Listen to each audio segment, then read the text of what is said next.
Yo, yo, yo, ladies and gentlemen. The student of pop culture here, along with his lovely assistant, the exchange student of pop culture, and we are back once again to reading another issue of Disney Adventures magazine. And this is a pretty special one because while the first one we did was essentially their pilot episode, this is essentially the very first Disney Adventures magazine. It was pretty much, it's dated November 12th, 1990. So, a few years before I was born. You excited for this, cutie? So, hello there, subscribers. Come along, read with us in this magazine. What is this? Volume 1? Yep. Issue number 1. We issue can consider number the first one issue 0 pretty much. Of Disney Adventures. So, come read with us. Yep, let's not waste any more time. Let's get right on to this. So as you can see from pretty much the cover, we have a actor spotlight from Mr. Wayne Szalinski himself, Rick Moranis. We're going to be talking a little more about him later, but this was pretty much what a lot of the early issues of Disney Adventures did. They showcased a famous actor or actress or just anybody famous at the time.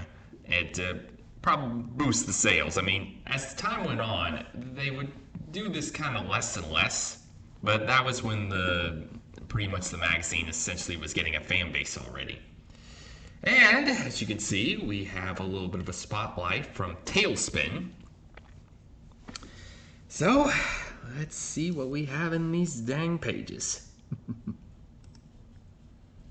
First up, a few commercials right here. First for Starburst candy. You ever have this stuff, cutie? Oh, I haven't tried it. I'm guessing, is it a sour candy? It's more of a something? Swedish kind of candy. It's a very, very fruity flavor. They're like squares, and yeah. Is it the same with Skittles? Not really. Not really. I mean, Skittles are round and they're chewy. Well, Starburst is chewy, but it's definitely a lot harder to eat. Now, compare that with putting Skittles or something in a blender or something, and that just makes it even harder. I found that out the hard way. Ugh. Had some teeth problems from that one. So you know now, folks, you don't want to try doing that with Yeah. Skittles. Never try to essentially break down Skittles unless it's already been broken down into like an energy drink or something. That's the easiest you can do it without getting cavities. And right here we have a little known NES game called Galaxy 5000. I don't really know much about this game, but when I was doing some research, I did come across a little fun thing that was called Chuck E. Cheese in the Galaxy 5000. And essentially it was a little promotional video for the Chuck E. Cheese brand, and it's very, to put it simply, cheesy, from what I've heard. Pardon the pun. But one very interesting fact about it is it was one of the very first projects that was made by Funimation Entertainment. Yes, the same people that ended up becoming an anime dubbing powerhouse later in life that brought us our modern dubs of Dragon Ball Z and One Piece, and I mean they're now Crunchyroll, but back then it's just kind of funny finding out that a lot of just their origins kind of started there. So, all right, moving on.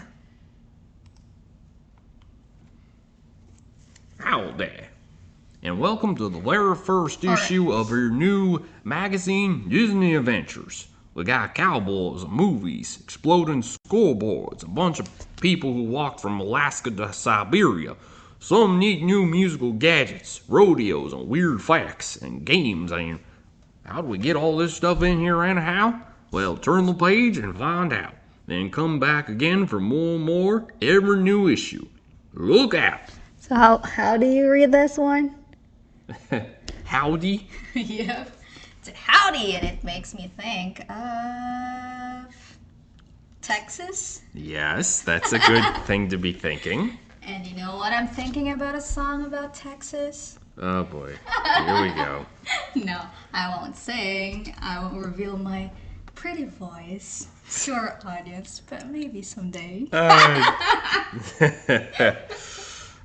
She's been listening to my country music station sometimes, folks. So, or at least just country music in general. general. I don't think she's listened to much of my radio stations, but yeah. I'm learning to love country music.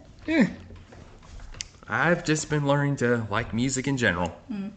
Any genre, I try to give a chance. So, we got a little Capri Sun ad right here. Ever have this stuff? We had that, but it's not literally Capri Sun. It's not called that. Yeah, it's a different brand, but Yeah, growing there's- up we had that. There's some brands, international folks, that aren't called what they're called here in the States. So, It's kind of the same idea, but different name. I mean, my wife and I were having a conversation about Ritz crackers recently and how that's called something completely different in the Philippines. Can't remember that. Well, you were asking if we had a certain thing, and then you looked it up, and then it came up Ritz. Oh, the crackers, yeah. Right. We call it differently, but the packaging are totally similar. So, yeah. All right, moving on. Our table of contents. And you mentioned last time that you really liked how this style was. Yeah, I mean, their what's that? Art or how they present their table of contents. It's very, very artsy and very creative. I mean, using passports and stamps for, topics that you're gonna see in the next pages. It's super duper cool. All right, so let's dig right in. We've got some fan mail. And we have an ad here for the Ice Capades and the Harlem Globetrotters. I was actually doing a little research about the Globetrotters themselves, and boy, they have been in a lot of media-related stuff, especially animation. When I'm looking at it, all I can think is like the recent one, like Disney Eyes. Is it similar to that? I think, Or- yeah, I've never really looked much into the Ice Capades, but yeah, I think Disney on Ice is kind of the modern version of this. I'm not sure about modern but it kind of probably owes a little bit to Ice Capades. I think a lot of ice shows in general, ones that have kind of a story to them, kind of lend themselves to stuff like this. So I don't know. If you listeners out there have anything to say about it, leave it in the comments for us to read, and we'll hopefully get back with you about that. But yeah, the Globetrotters, they've been in a lot of things. They had a crossover with Scooby-Doo in the new Scooby-Doo movies. They've had a few shows of their own, an animated one just called Harlem Globetrotters and the Super Globetrotters, along with a Snow White crossover. All of these being done by Hanna-Barbera. And one really interesting fact, they were on Gilligan's Island in kind of one of the weirder things that the spin-offs that they've had over the years. Gilligan's Island, at least. So, anyway. So you want to be a star. So is that from?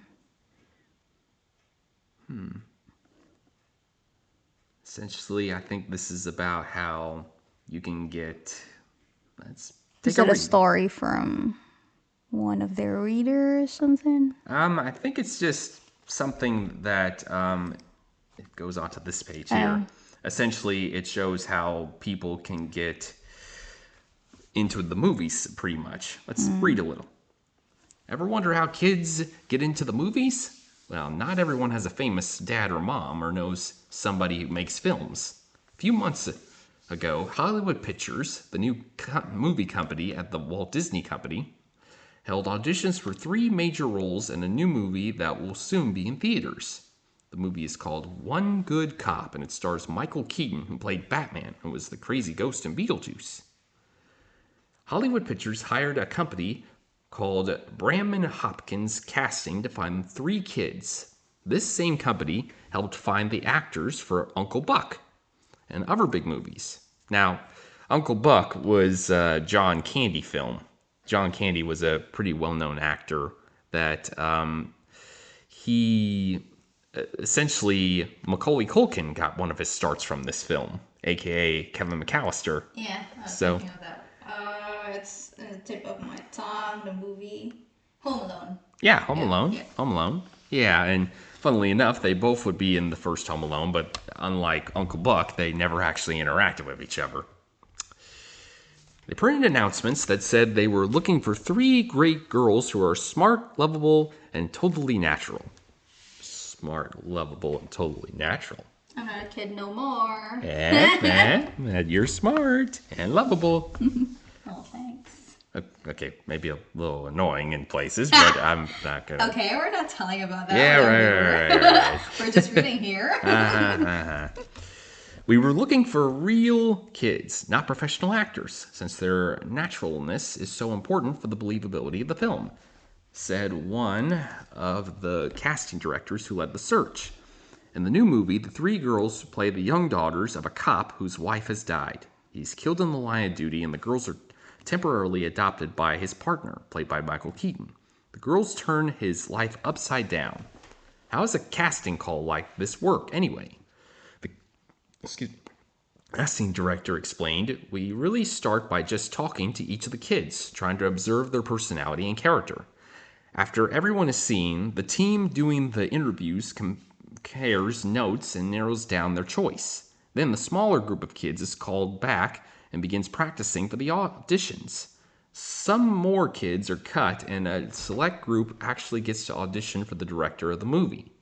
3 girls who were chosen for One Good Cop spent 2 weeks in New York and several more weeks filming in Los Angeles. The movie will be released next spring.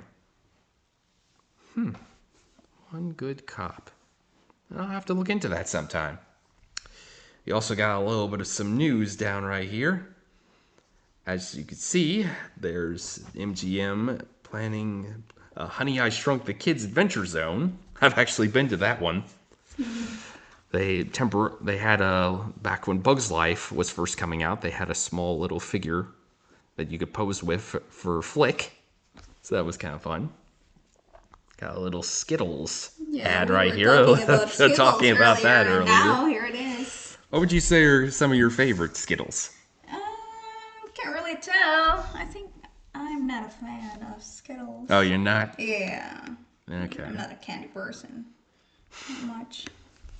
Well, I mean, the sour ones can be pretty good, except they could be at the same time. Ooh, just thinking about it is making my tongue numb up. Ooh. Let's see.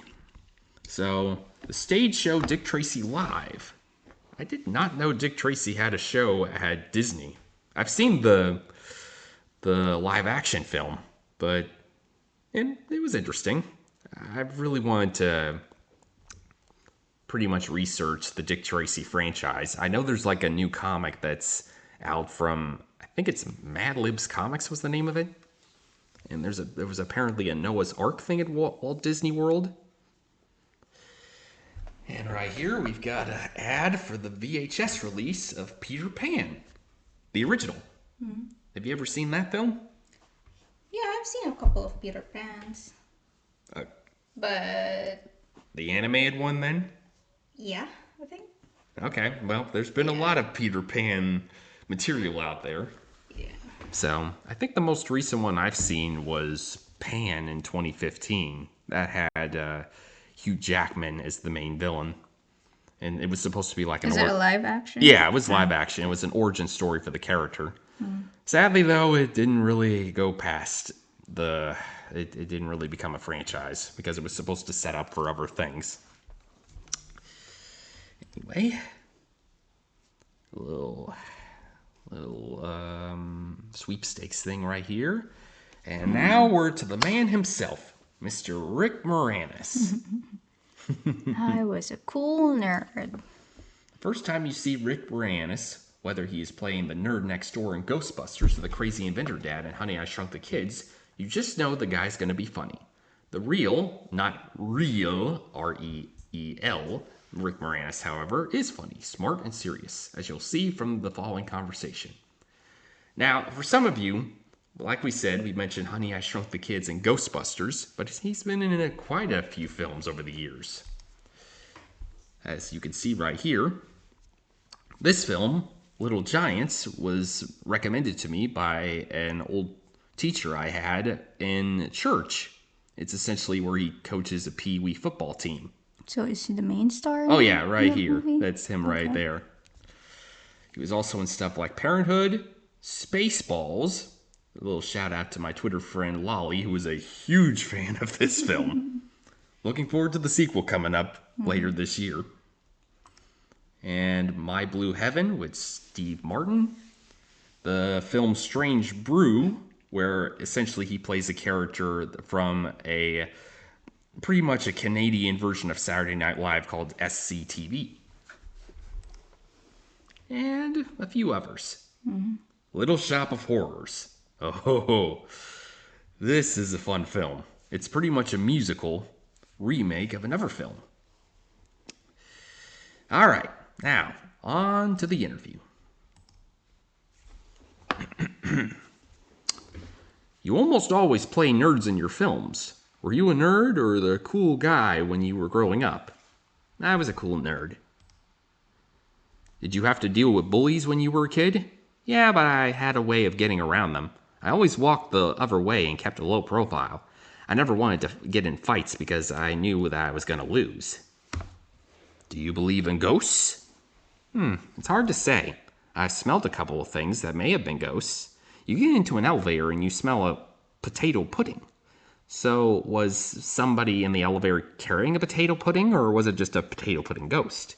Or is it the ghost of someone who carried a potato pudding 30 years ago? I don't know. What about Honey, I Shrunk the Kids? Was that a funny film to film? Movie to film? Actually, a lot of movies that are funny on the set are not funny on the screen, and vice versa. So it's not funny to do... Oh, looks like somebody forgot to put in a page. Or just it got screwed over. Or no, never mind. Did you play team sports in school as a kid?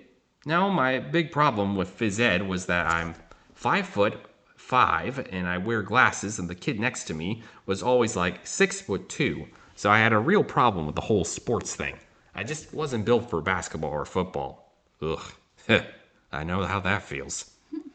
I tried playing football with my friends who were in the football team, and I nearly got killed. Killed. Well, they pushed.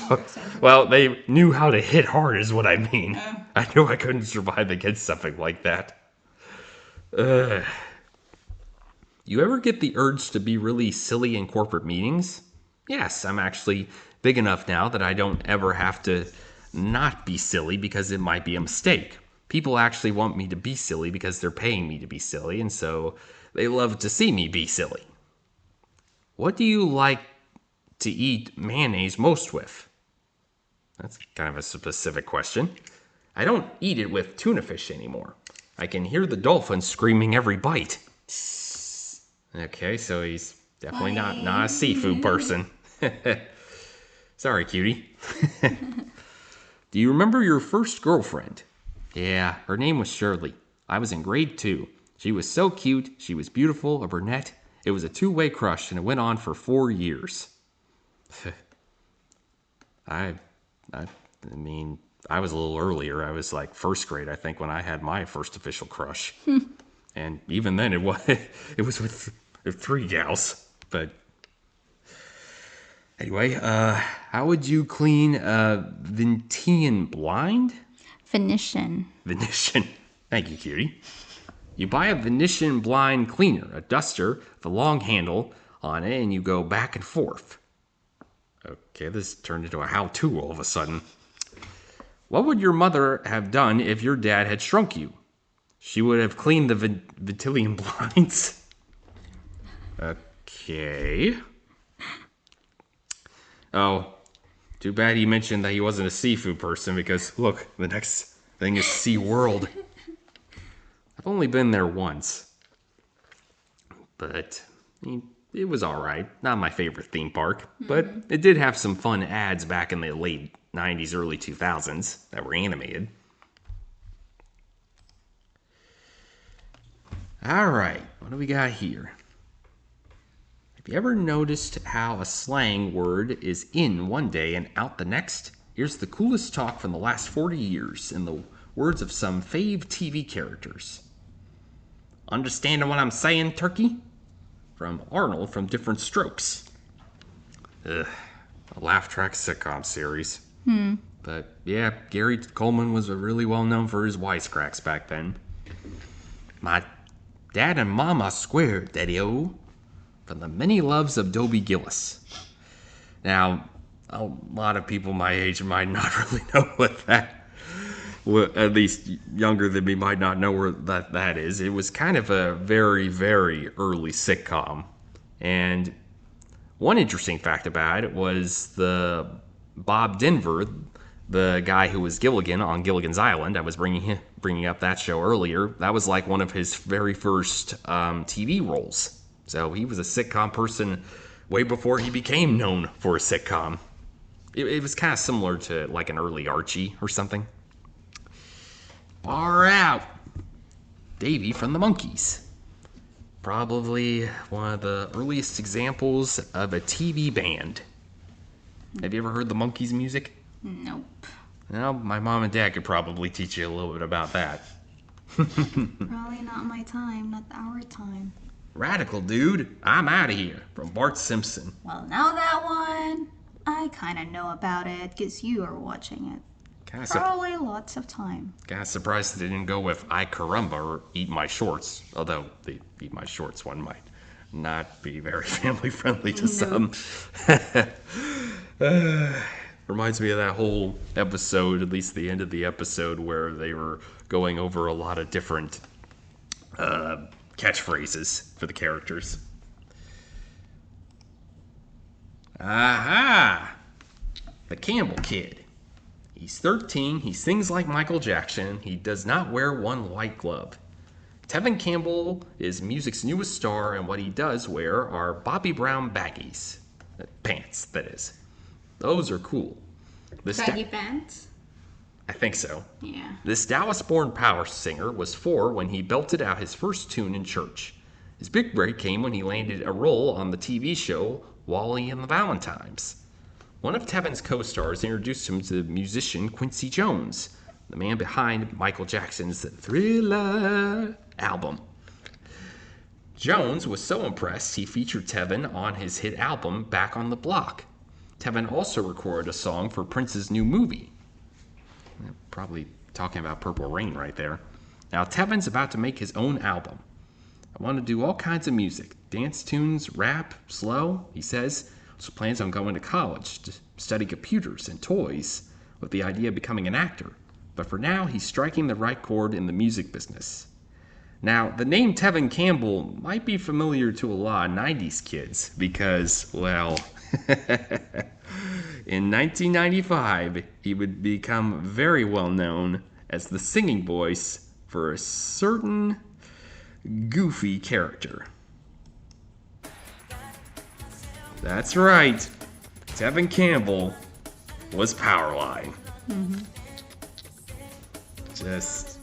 It really is nuts seeing just how far someone's career could go, and it's had its ups and downs over the years from what I've looked up about him, but people still respect him for this role right here. And and this video is interesting because it says like it's a 360 concert experience. Yep, so this video was released just last year. It was for a big anniversary for the Goofy movie, just giving you the experience of actually seeing a concert, because people would have loved to have seen this character in real life at a concert, and this is the closest you're gonna get to it. Yeah, it's really cool because it feels like you're really watching it, you're there, and then you can turn around the camera. So good on Disney for giving the fans something fun for a big anniversary.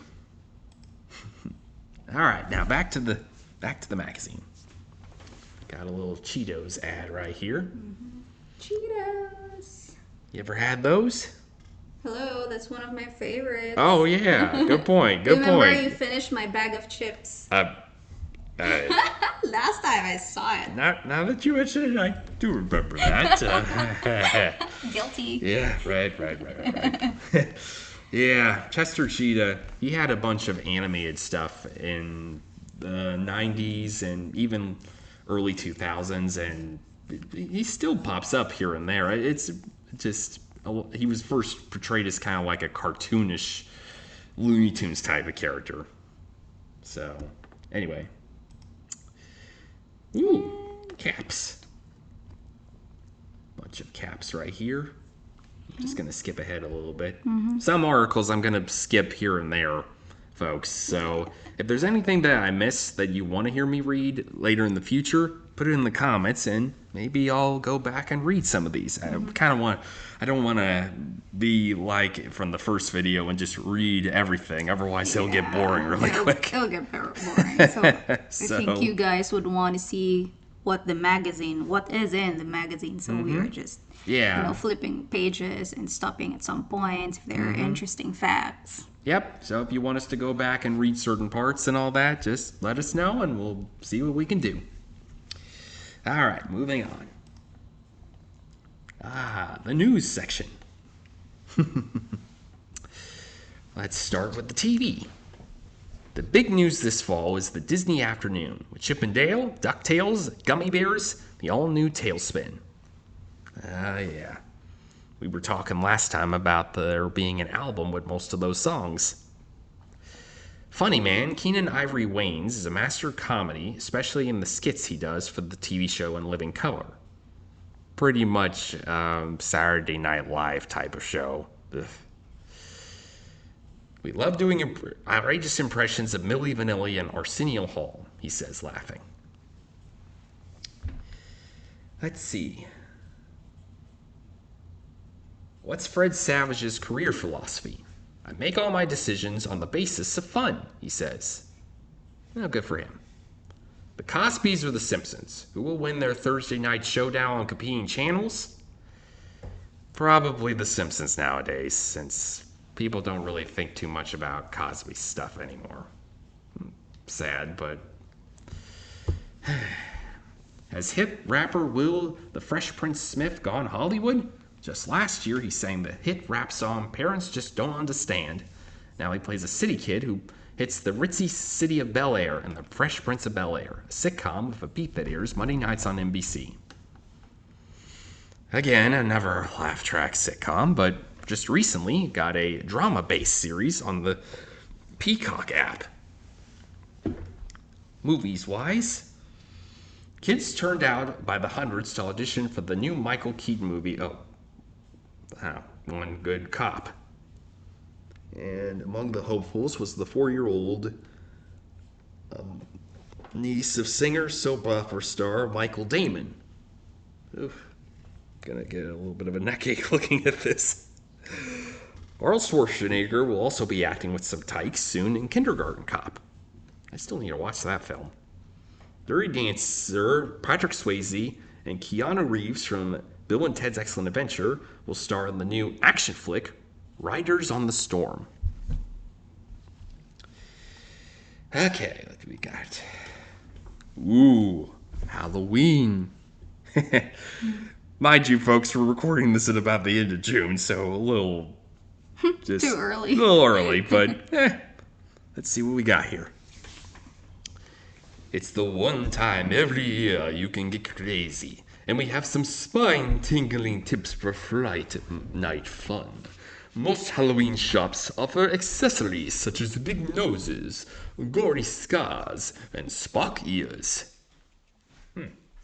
Not very scary with that last one, but try creating your own wild face with Krylon's colored cream and liquid body paint.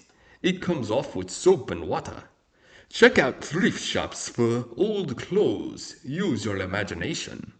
What's the strangest Halloween story we heard? A kid who had an Egyptian Halloween party. He rented a camel and delivered his invitations on camelback. Wildest costume shop in the USA. Switz's in Syracuse, New York, features a 5-piece skeleton band. They actually play music. And a 14-foot giant named Oscar. Oscar? What is he, a grouch or something? Scary Lens, Ghoulies 1 and 2, Fade to Black, Twilight Zone the movie, The Other, The Bride, Monster in the Closet, The Birds, Poltergeist, and Salem's Lot. Check out these outrageously bad flicks just for laughs. Killer Clowns from Outer Space, I Was a Zombie for the FBI, and Swamp Thing. Killer Clowns just made a little bit of a revival recently with the new video game. I'm kind of surprised they have the Twilight Zone, the movie, on there because that kind of had a little bit of a rough history. Rad Treats, New Kids on the Block, collector cards and gum, Ninja Turtle gum and cookies, and Sour Powder sticks. The most popular classics, you guessed it, M&M's and Snickers. Fave costumes this year, Teenage Mutant Ninja Turtles, minus the pizza. Ooh, better not have garlic. Dick Tracy and 1940s Crime Stopper duds. Bart Simpson. Sorry, I almost said Bat Simpson. And Marge Simpson, if you can keep her hair up. Alien Nation. Just put a bald cap over your head and swirls drawn on it. And pick up Elvira's Halloween haunts and hula sounds the night for great party sounds.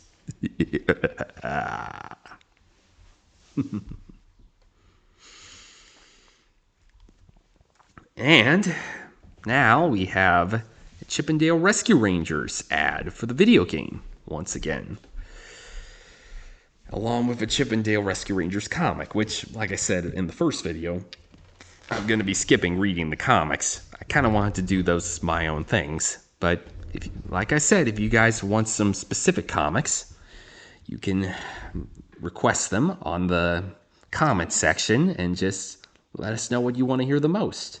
Yeah, but if you would suggest which one do you want the student of pop culture advice, you can drop it in comment, and maybe someday we will record like a comic strip.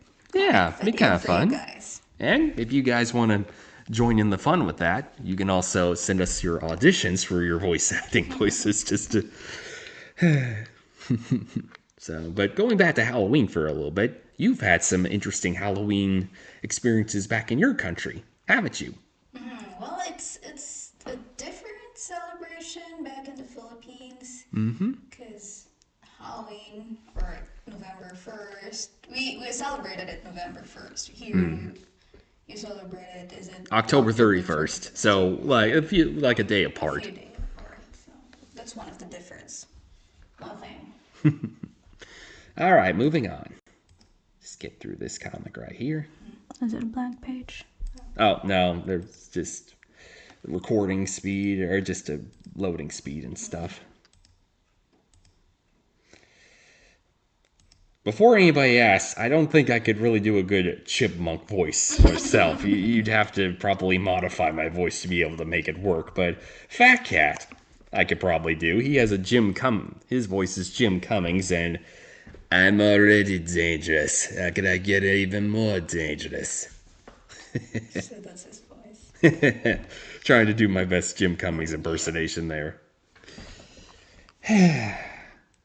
So, little thing here for Disney Adventures about case solving. Your mission, should you choose to accept it, go on an undercover adventure as we seek to solve these mysteries. What are the coolest spy gadgets? How high is the mile-high building? How fast can a pond racer fly? Pond racer or pod racer? Who are Wilson Phillips' famous parents? What amazing athletes might go to the Olympics? Does Fred Savage eat caviar? Okay. So these are activities that you can do. Crack these cases in the next issue of Disney Adventures.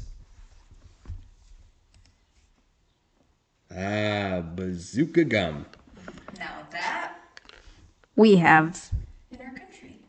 And it's the same, print, the same style. Did they translate the comic strips in your language? Well, I haven't. I think it would be in English still, but I Okay. haven't noticed. Well, with how small those things are, I could see it being kind of a little bit of a tricky.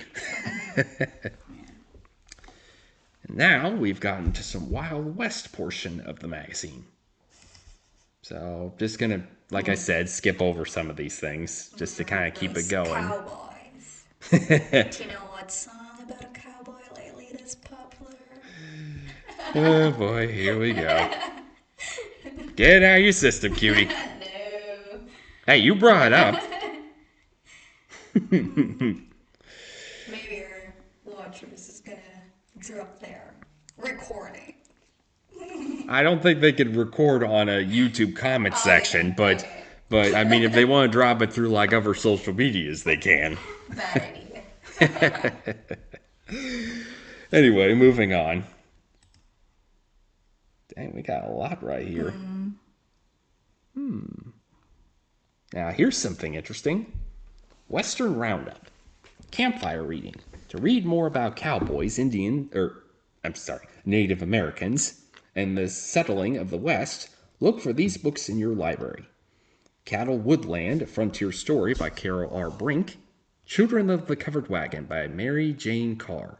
San Domingo, the Medicine Hat Stallion by Margaret Henry. Comatica by Gerald Chief. California Perkins, How Many Miles to Sundown by Crumbs, It's Mine, and A Long Way to Whiskey Creek by Patricia Beatty.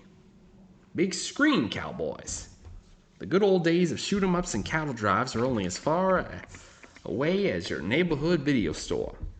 With Stub Black's Stagecoach, The Cowboys, The Man Who Shot Liberty Valiants. Or that might be getting a remake. How the West Was Won, High Noon, Shane, True Grit, Silverado, Pale Rider, and The Big Country. Got a few non-fiction books right here too. Some TV stuff, like The Lone Ranger, Gunsmith, Wagon Train, Maverick, Have Gun Will Travel, The Rifleman, Bat Matterson, Wanted Dead or Alive, Rawhide, Bonanza, The Virginian, Daniel Boone, Big Valley, and High Chaparral, Nicholas, Little House on the Prairie, How the West Was Won. Wait, why is that on there twice? It must be a TV series version. Paradise and the Young Riders.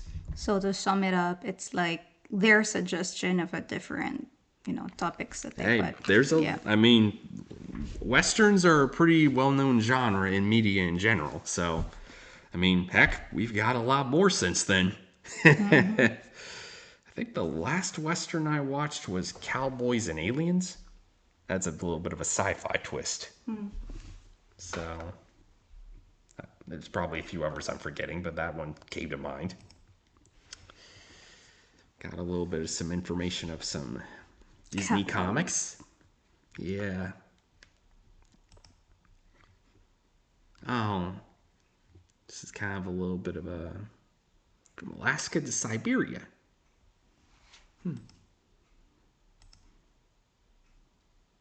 True Life Adventures. Fright Night. Creatures After Dark. Yep. Are those bats? Yep. Yep. Yeah. And that's a possum. And what is on the other far? I think that's a night firefly. Okay. And that is a mouse. Mouse. Adopt an animal. Would you consider adopting one?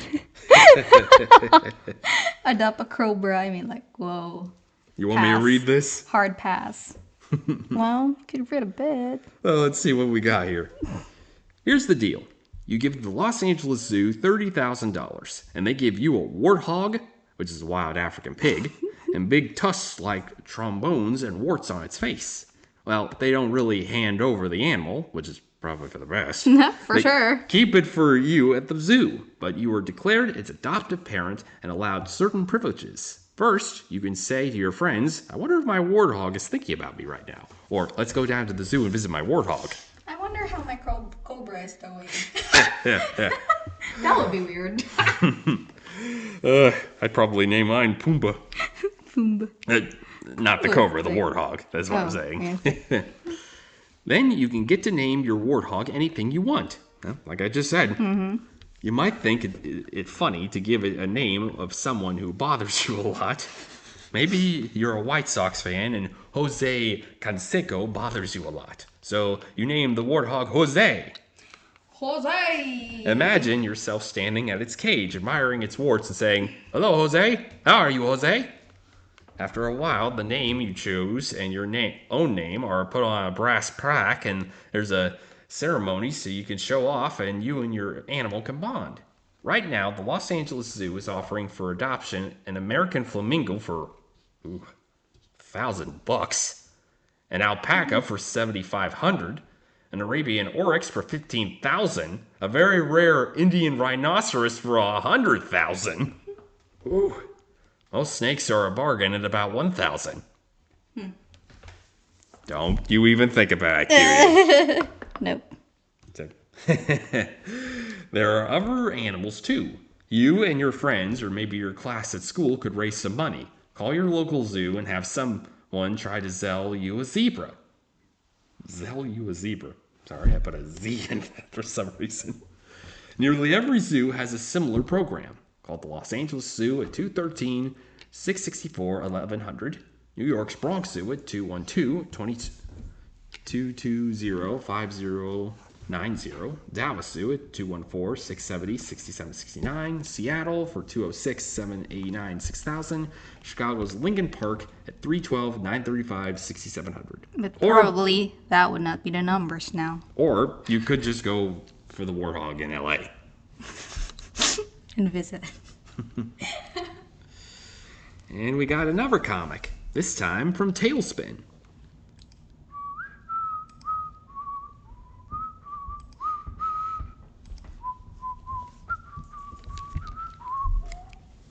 Sorry, a little intermission music there, folks. Let's see, got a little bit about little thing about scoreboards here. Some interesting things right here, I guess. Cyber stuff.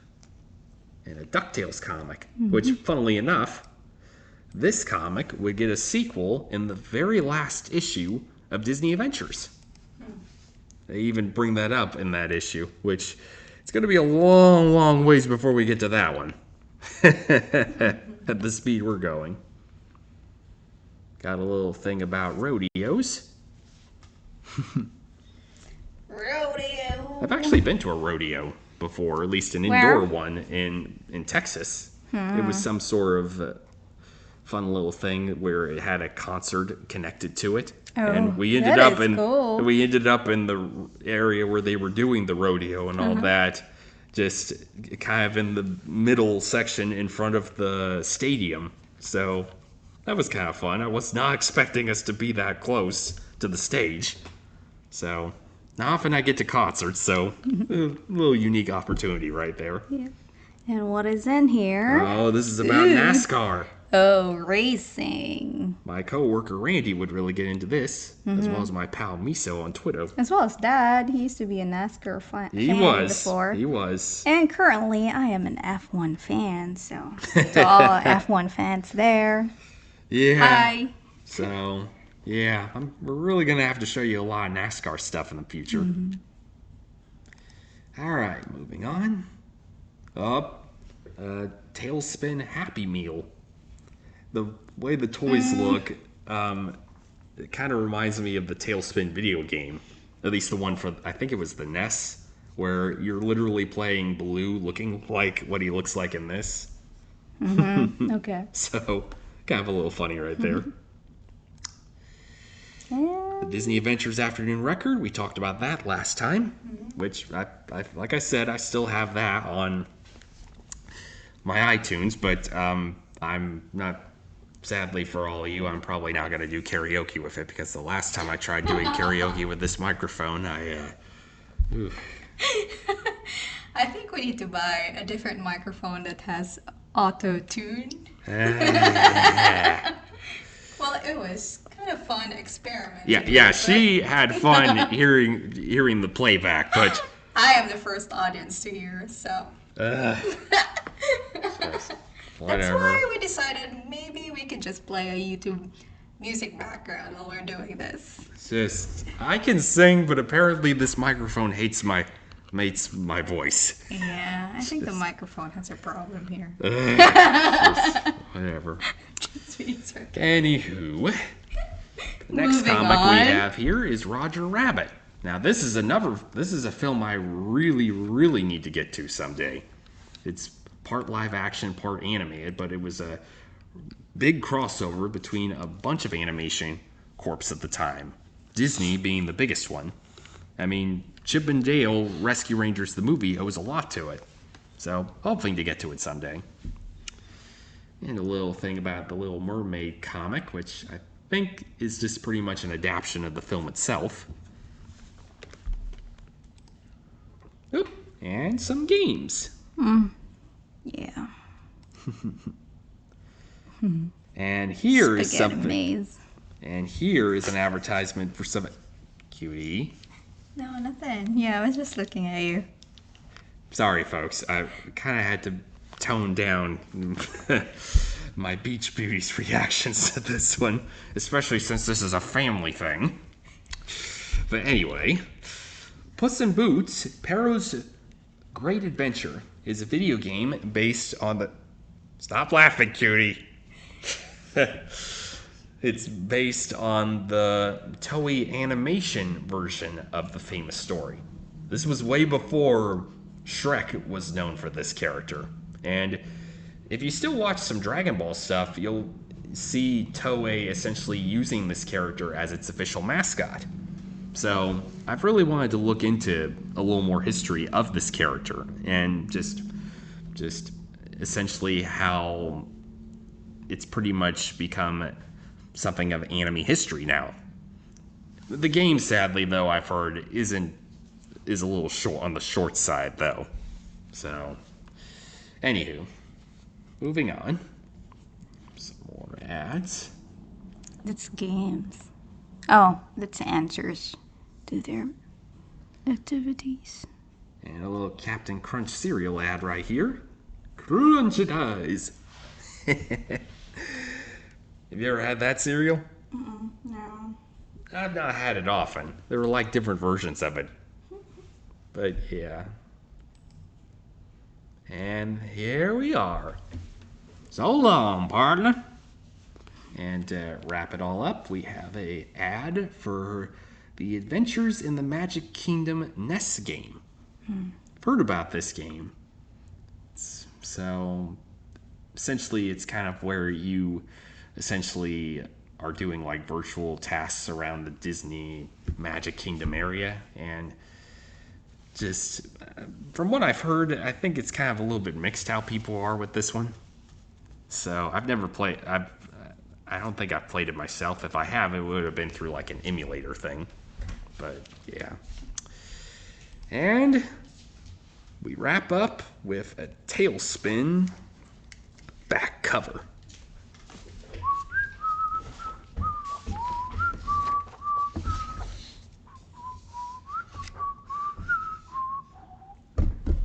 And with that, ladies and gentlemen, we have made it to the end of the magazine. So, we are officially